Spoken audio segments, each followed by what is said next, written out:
be a professional surgical mask. In fact, we don't want you to use the kinds of masks that our first responders need, that our healthcare workers need. Don't use those. The mayor of Los Angeles has made a similar appeal, but a senior White House health official, Dr. Deborah Birx, warned that masks could give people a misleading sense that they were being protected. We don't want people to feel like, oh, I'm wearing a mask, I'm protected and I'm protecting others. You may be protecting others, but don't get a false sense of security that that mask is protecting you exclusively from getting infected, because there are other ways that you can get infected because the number of asymptomatic and mild cases that are out there. I heard more from our North America correspondent, Peter Bowes. 6,000 people have now died in this country, and there is this ongoing debate.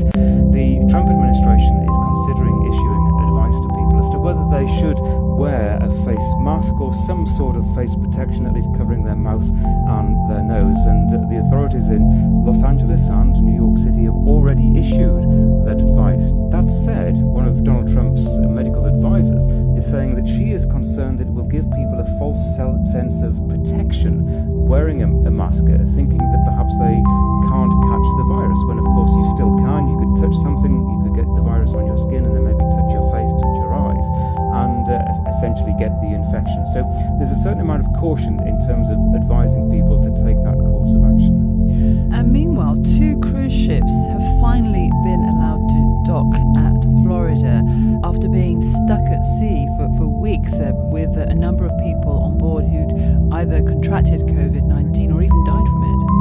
4 people died. These 2 ships, as you say, had been out at sea for some considerable time.